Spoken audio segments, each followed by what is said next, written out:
Hi అండి, అందరికీ good morning. బగారన్నం చేస్తున్నాను నేను. బగారన్నంలో అదొక వెరైటీ, అంటే చేస్తారు అందరూ, ఒక్కొక్కరు ఒక్కొక్కలాగా చేస్తారు. నేను చూపిస్తున్నా చూడండి.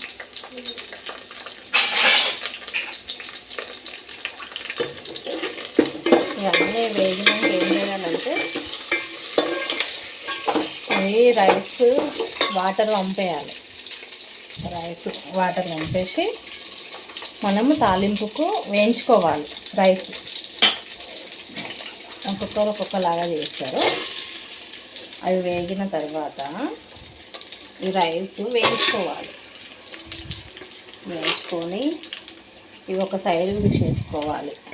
చేసుకొని మళ్ళీ ఎసరు పెట్టుకొని అప్పుడు వంట చేసుకోవాలి. ఉప్మా ఎట్లా రవ్వ ఎట్లా వేయించుకుంటామో దీన్ని కూడా అట్లనే వేయించుకొని పక్కకు పెట్టుకోవాలి.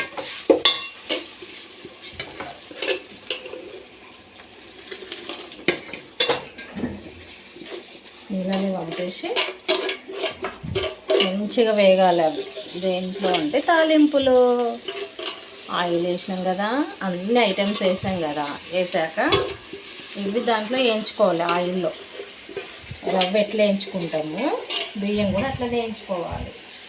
వేయించుకుంటే చాలా చాలా బాగుంటుంది.